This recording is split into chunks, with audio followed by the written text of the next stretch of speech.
No livro de Tessalonicenses, no capítulo 2, do verso 9 ao 13, diz o seguinte, presta bem atenção, você que é evangélico, você que é católico, você que crê. A esse cuja vinda é segundo a eficácia de Satanás. Ele está falando de um homem iníquo. Ele está falando na Bíblia de alguém que colocaria o povo de Deus em confusão. E aí ele diz, a vinda deste homem iníquo é segundo os propósitos de Satanás, com todo o poder. Aí ele fala, sinais e prodígios de mentira. Veja, sinais e prodígios de mentira, feitura de mentira. E com todo engano de injustiça aos que perecem, porque eles não receberam o amor da verdade para se salvarem. E por isso Deus lhes enviou a operação engano, para que creiam na mentira, para que sejam julgados todos os que não creram na verdade, antes tiveram prazer na iniquidade. Mas devemos sempre dar graças a Deus por vós, irmãos amados do Senhor, por vos ter Deus elegido desde o princípio para a salvação em santificação do Espírito, da fé e da verdade. Então, a operação engano, neste momento, segundo a Bíblia, é a mentira. A mentira que entrou tão forte na mente de um cidadão, na mente de uma senhora, na mente de um senhor, na mente até de uma criança. Então a Bíblia já dizia, aquele cuja vinda é segundo a eficácia de Satanás, esse vai operar sinais de mentiras. E o que mais a gente viu nesse governo, no Trump, e isso não é um fenômeno brasileiro, não. Isso é um fenômeno mundial.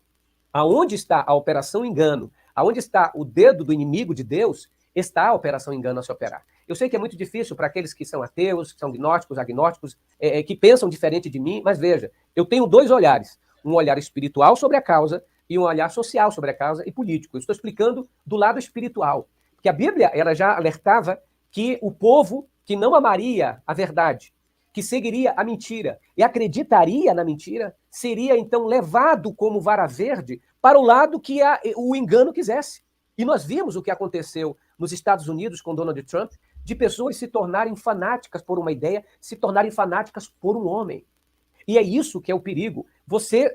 Aquilo se torna o teu Deus, o teu guia. Você é capaz de esfolar, de matar, de massacrar, não muda de ideia, não quer ouvir. Então isso tudo a Bíblia fala que é segundo a eficácia de Satanás. É como se fosse um envolvimento espiritual coletivo do qual Satanás é o guia dessas pessoas. E porque o diabo é o pai da mentira. E quando ele compartilha a mentira, ele faz aquilo que o diabo quer. Porque o próprio Cristo disse, e vós sois filhos do diabo quando fazeis a vontade do vosso pai. Porque se eu me guio pela mentira, a mentira me destrói. A mentira pode destruir um casal. A mentira pode destruir um casamento de anos. A mentira pode destruir a confiança de alguém, de um empregado. A mentira pode destruir uma amizade. A mentira destrói muita coisa, Joaquim. E a mentira tem destruído a percepção real do que as pessoas têm hoje. A percepção do que é real. Eu ontem estava passando no canal Critica Brasil, aqui no meu canal, o caso dos bolsonaristas, né, estarem comemorando uma prisão do ministro Alexandre de Moraes.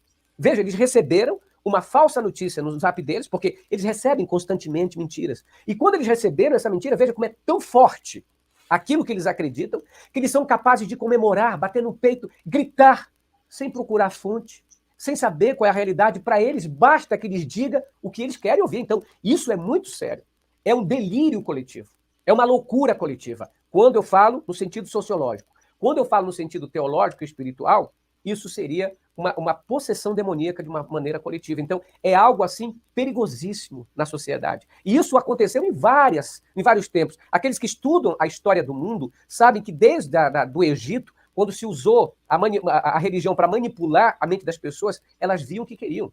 Está ali na história dos 10 Mandamentos, no livro do Êxodo, uma história em que Moisés chega para libertar o povo e 2 magos egípcios o enfrentam, chamados James e Jambres. E eles fazem o ilusionismo na frente daquele povo que vê aquilo que eles querem ver. E o ilusionismo cria serpentes, mas a serpente que Deus criou destruiu todas as serpentes.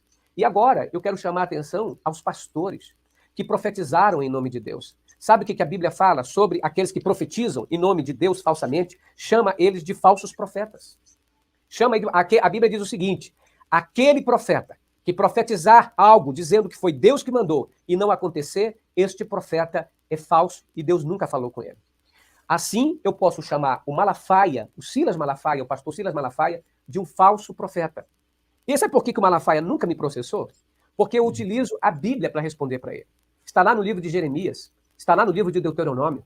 Aquele que profetizar em meu nome e aquilo não acontecer, ele é um falso profeta. Então, dentro da Bíblia, eu chamo o Silas Malafaia de falso profeta. Socialmente, politicamente, eu posso chamar ele de falso, de oportunista, mas espiritualmente se comportou como um falso profeta, seguidor de Baal, levando muita gente à perdição. Então, eu só aconselho a esse povo que está na rua: você quer fazer revolução no mundo? Quer transformar a tua vida? Volta para tua casa, ame tua família. Assim como dizia Madre Teresa de Calcutá: quer fazer a revolução no mundo? Quer mudar o mundo?